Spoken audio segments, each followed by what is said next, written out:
Hi, this is Bob Walsh again from Sound Coaching, sponsored by the Connecticut Institute of Finance. The first thing we try to do is help clients educate their children, get into their first home, and finally retire with dignity, freedom, and a certain amount of security that they can live the life that they truly want when they decide not to work anymore. Part of that also, all right, of the financial plan that we want to develop is the estate part of the financial plan. In this, we actually have to incorporate working with a lawyer, but today I would like to go over some of the basics in creating an estate plan so you can understand what you need to do and why this is kind of important. So first of all, I'd like to state in creating an estate plan that everybody has an estate. Whether you have a lot of money or a little money, it doesn't really matter. Everybody has an estate, all right? And everybody should have a certain amount of documents in creating this estate so things will go the way you want to. The first is a will. Okay? A will is a document that basically says, this is what I have, and this is what I would like my stuff to go when I pass. It's pretty much of a point-to-sale document, all right?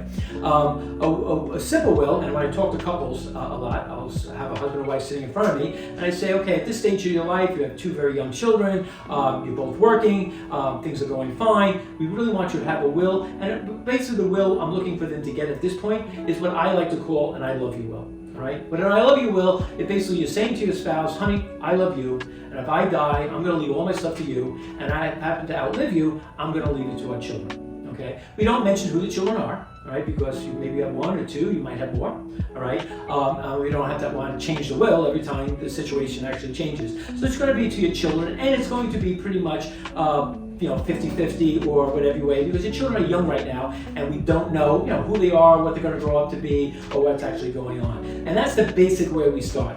It's the most inexpensive will to actually create. It's not that difficult to do, but it's basic and it's something that everybody should have.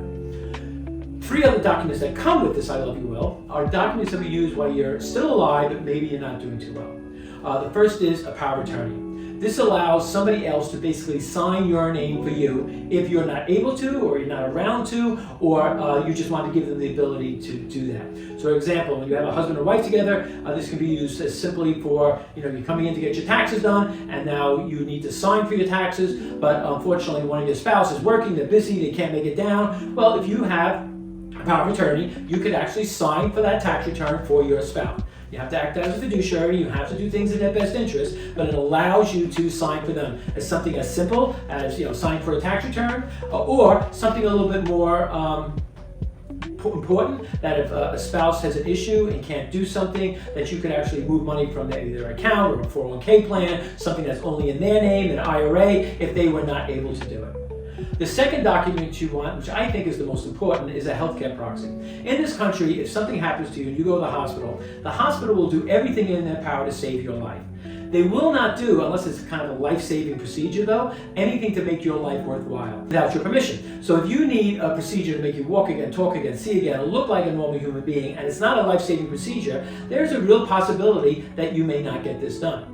So a healthcare proxy allows your spouse, because honestly, even if your spouse comes to the hospital, they actually don't have any standing, because if you got hit by that bus coming down Main Street, the hospital doesn't really know whether or not if you were driving the bus, okay? So this is where your spouse would give you permission to make medical decisions, not life and death, but medical decisions about your care. So if the doctor came to your spouse and said, listen, we want to reduce some pressure on your husband's spine. If we do that, we think there's a 99% chance he'll walk again, but you have to realize you have to put him under anesthesia, and there is a possibility, $1.5 million, that he may not wake up from anesthesia. You're probably going to take that bet and do that for your spouse. So the idea behind this, it allows you to make medical decisions for your spouse if they can't make it for themselves. Now, the last document that we want you to have is called a living will.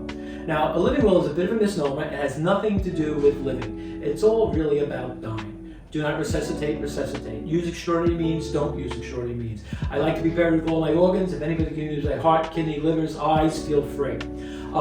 This is a document that you don't really do for yourself, okay? You do it for the people that you leave behind. Because if you're using this document, you're really so far gone, it probably doesn't matter to you much, but it is such a kindness to the people that you're leaving behind that they can take some paperwork that you prepared and say, this is my husband, this is my father's, this is my wife's wishes, rather than actually making a decision to pull them off on support.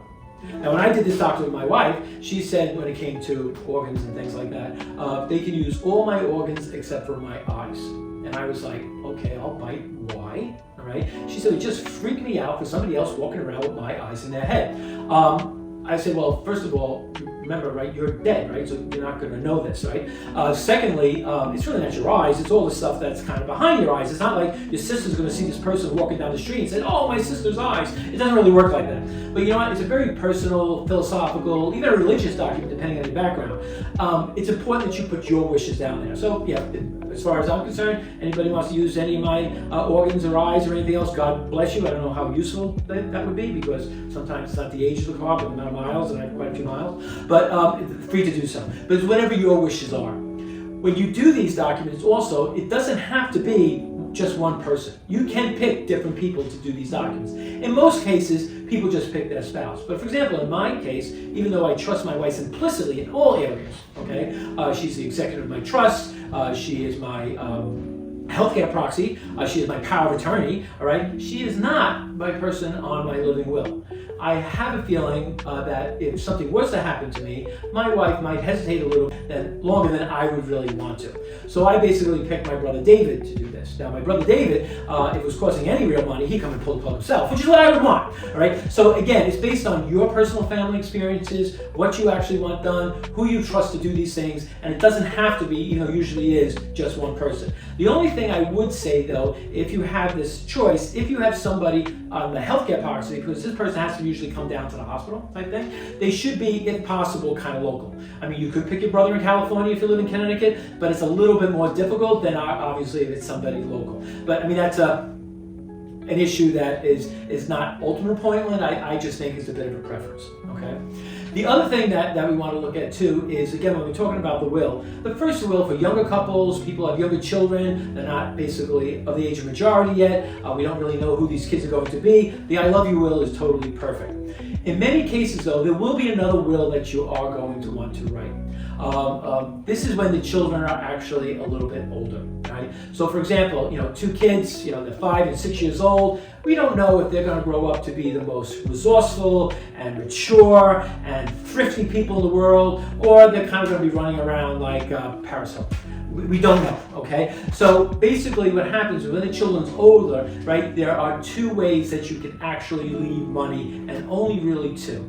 You can leave money by fairness. So we have two children, 50-50. Or fairness might be, one son went to West Point. I didn't pay for any of his education. My other son went to Sacred Heart University, right over here in Connecticut. And it cost me, $270,000 to send him to school.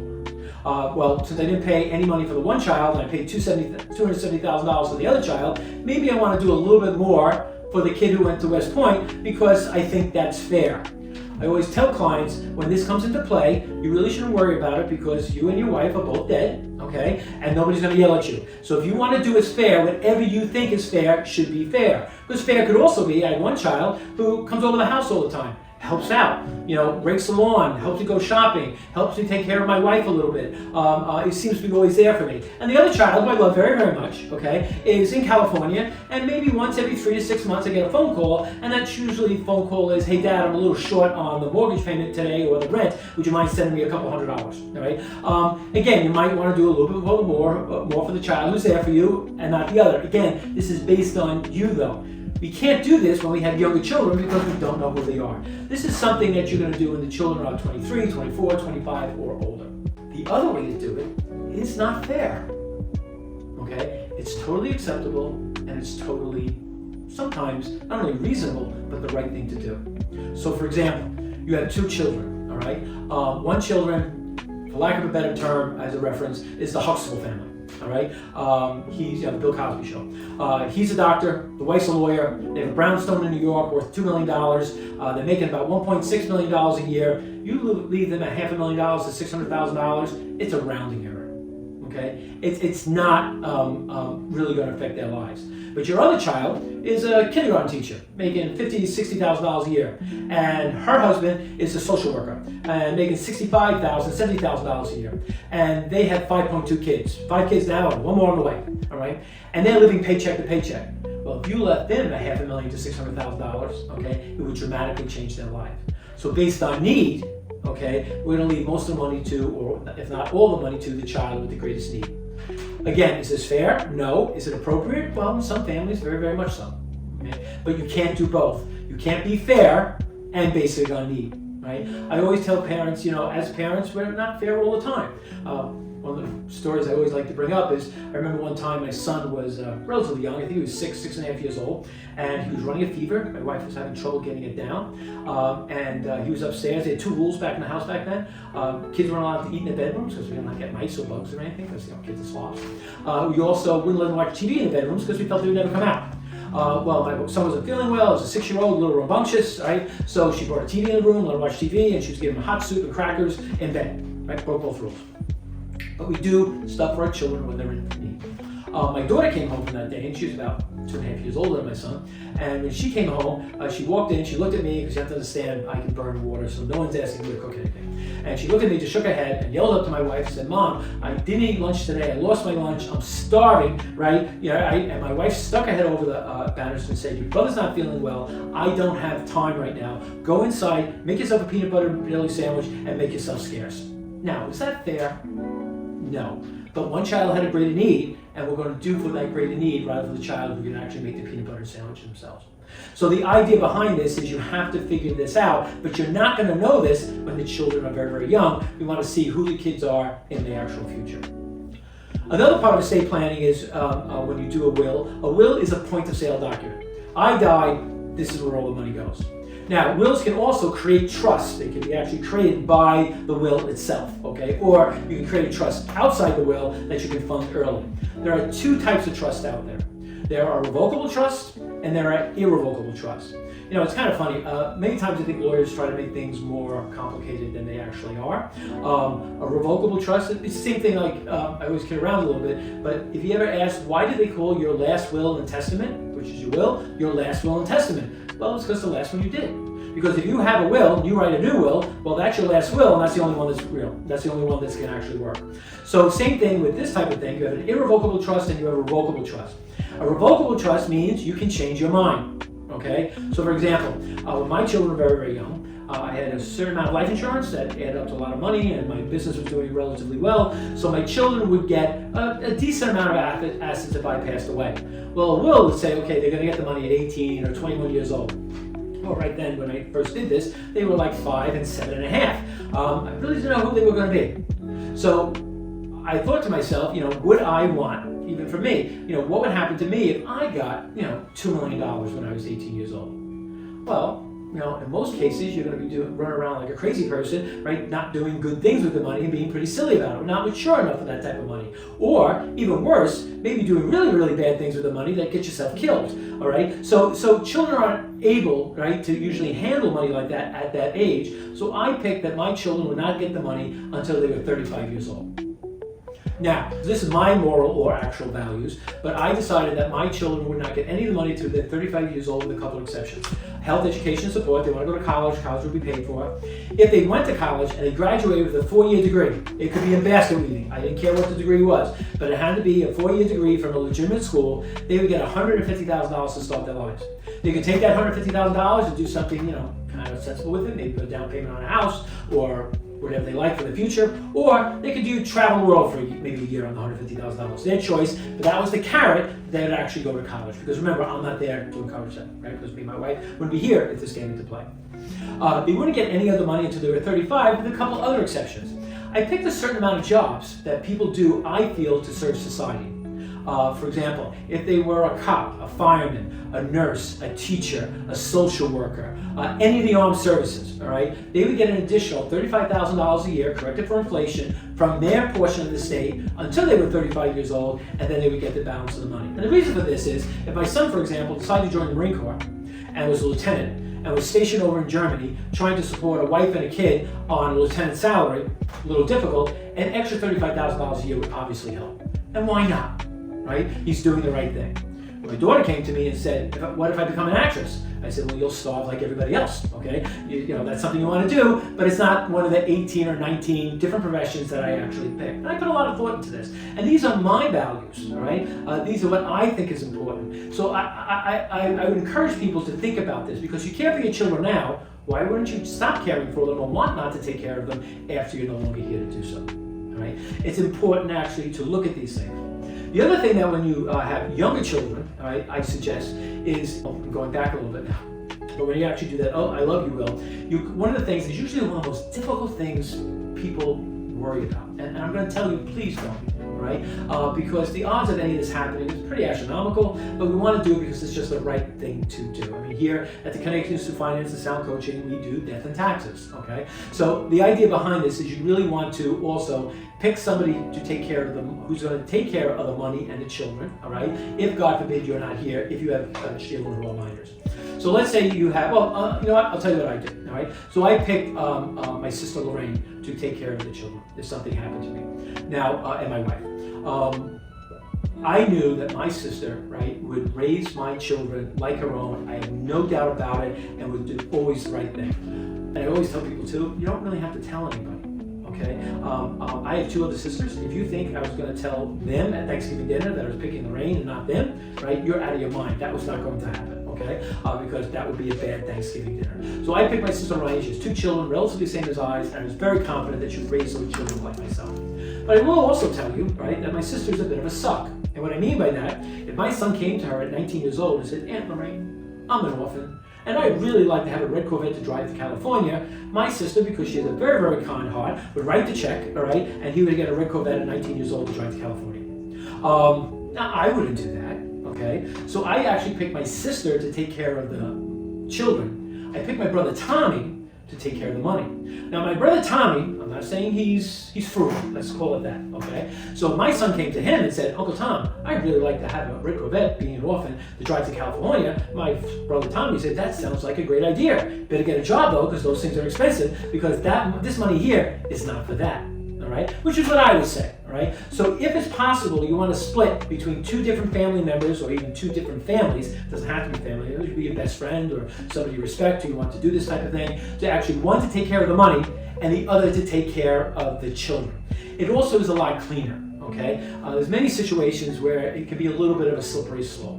And people never plan usually to do bad things. That usually doesn't happen. But, you know, what if you get into a case where, you know, you have 2 children and your sister or your brother is taking care of those children, and there's a decent amount of money because of life insurance, maybe $1 million, $1.5 million, your assets, everything else, there's $2 million sitting there, the money is growing, and you're looking at your house and you say, you know what, Bob's kids, you know, they deserve to live in a nicer area and a better school district than, we'll say, Trumbull, which is obviously a very nice school district and a very nice neighborhood. We should move to Greenwich and buy a $2 million house with this money so Bob's kids will do pretty well. That's probably would not be my intention to do with that type of money. Probably would not be very, very appropriate. So by separating the money, they would have to go to the other person, all right, and say, hey, we really need a little bit more space. Our house is too small in Trumbull. We're thinking of buying this house in Greenwich. And the other family member would basically then probably be a little more rational and not on that slippery slope. Well, I can understand why you could use some extra space in the house, but instead of buying a $1 million house or $1.5 million house in Greenwich, why don't we just take maybe $75,000, $100,000, $150,000 and we'll add an extension, or maybe a dormer, or make your house that you currently have a little bit bigger. It gives that balance, it gives that speed bump, right, that maybe things don't go down a slippery slope where things can get maybe hard to justify. It's just cleaner and it's a better way to do it. These are the things that we'd be happy to discuss with you, all right? Once we go over and kind of figure out where you want to go, we have people that we refer you to who work in law firms, all right, who can help you do this. Most of this stuff can be done at your kitchen table over Zoom, right, if you want to do it. But give us a call, come in and sit down, and let's look at what your situation is. You love your children, you want to take care of them. Let's spend a little time, and God forbid something happens, all right? Your assets will go the way you want them to go, and the most precious thing you have, your children, will be taken care of in the way that you would actually want them. This is Bob Walsh from Sound Coaching. Give us a call at 203-371-4242. We'd be happy to go over this with you and see what your needs are to make sure that you're healthy, wealthy, and